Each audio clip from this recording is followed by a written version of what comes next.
Hey folks, and welcome. I want to give you an update where we are here with our AM transmitter project.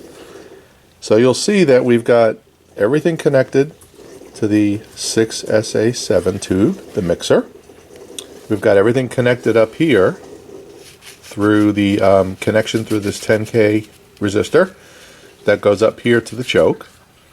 And all we have left to do now is connect the power switch. And then we have to make the connections up through the 6L6G output tube. So there's really not a lot to do here. We have to mount the output transformer and we've got to make the final connections, but not a lot left to do. Let's take a look at the chassis underneath, and you'll see that I've kept the same theme here. So just to give you a reference point, this is the 10K 10 watt resistor. This is the 33 microfarad cap, and you'll see that right here.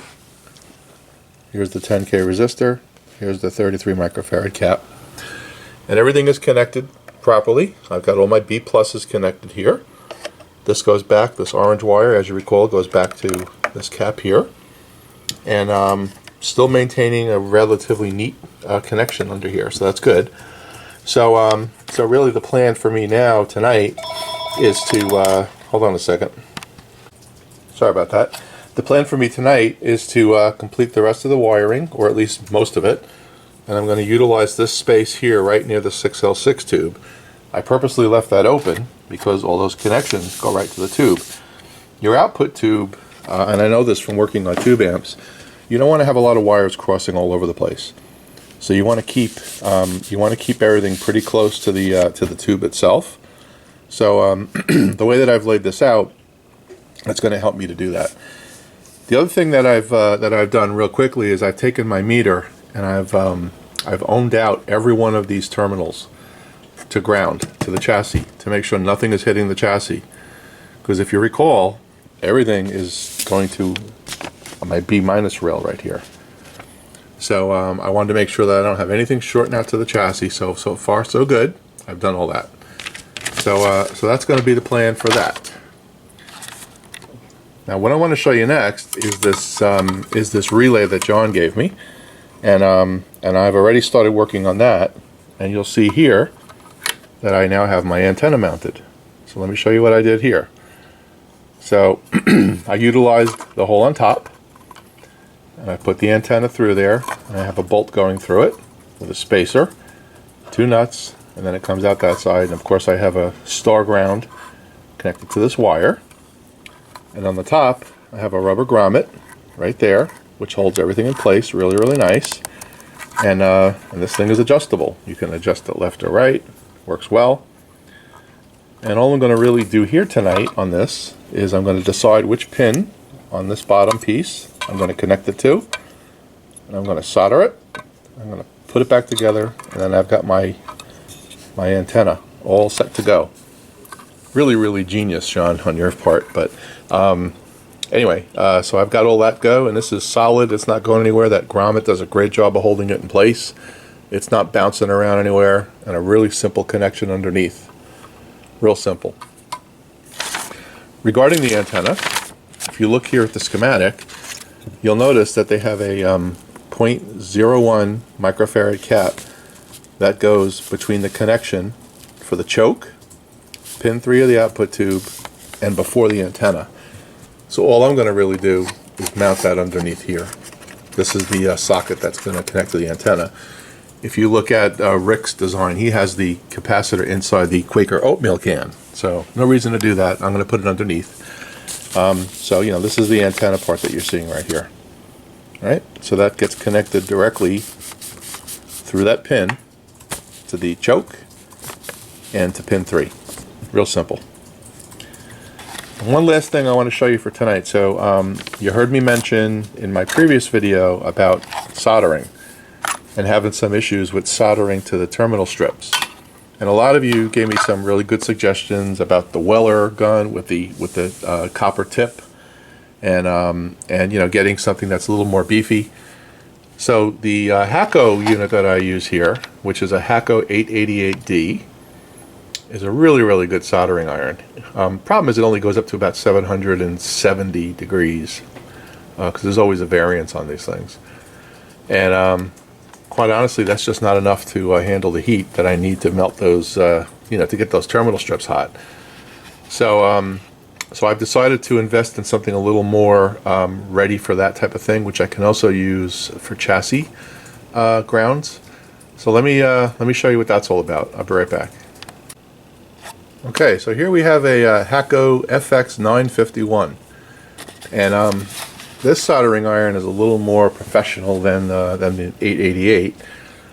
This one will go up to about 860, 870 degrees, and it's got a few more features than that one has. So let me just walk you through it and show you what it has.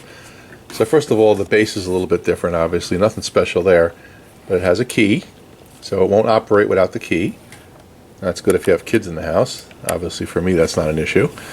Your soldering tip, which is right here, is a little bit different, and there's multiple soldering tips that come with this thing.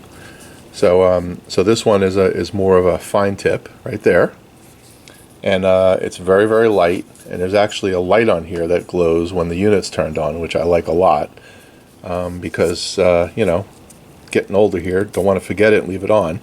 But these tips are removable, and let me see if I can demonstrate that for you.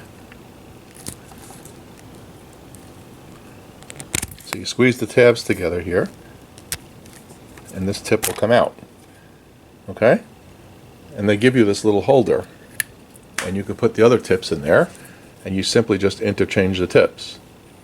So that's going to be the plan. So they give you this this holder to hold the various tips that you need, so it's really simple to change the tips. Anyway, we'll put that back in for a moment. Just kind of snaps in.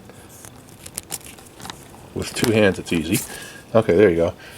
And the other thing I like about this iron is it has a sleep feature.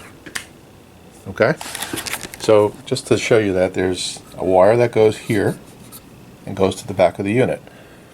And let me see if I could show you this real quickly. I'm going to take the iron out. I want you to watch this little flap here. See that?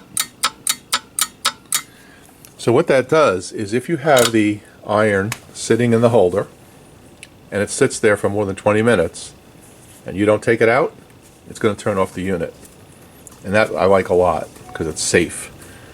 That's one fear I always have with these things, is forgetting to turn it off and it sits there and stays on for a long time. It could be a fire hazard.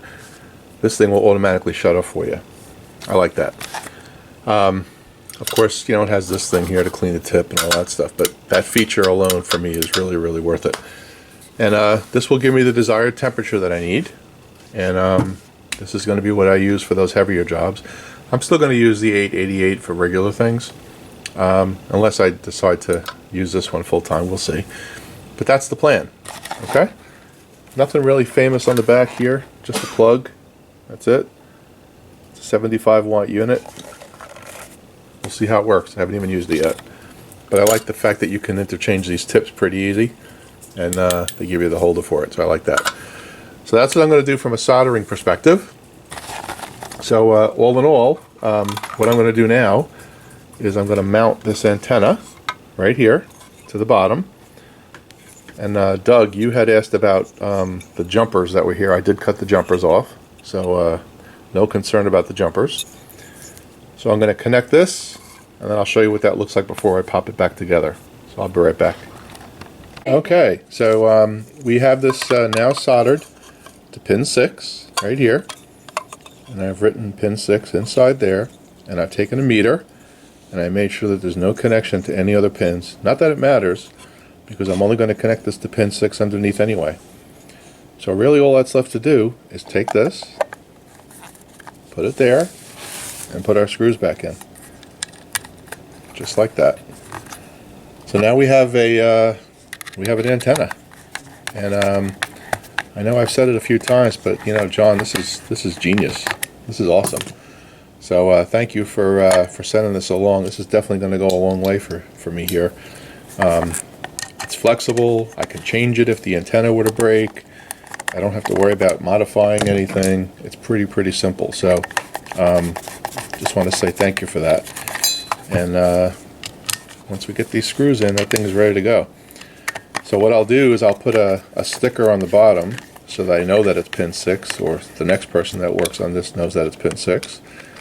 And I'll also put a sticker on the bottom of the chassis to indicate which one is connected to the antenna. This way, you know, in 20 years when someone sees this thing and wonders what it is, they'll know. So that's the story. We're all connected. And let's pull this camera back a little bit. And our antenna is good to go.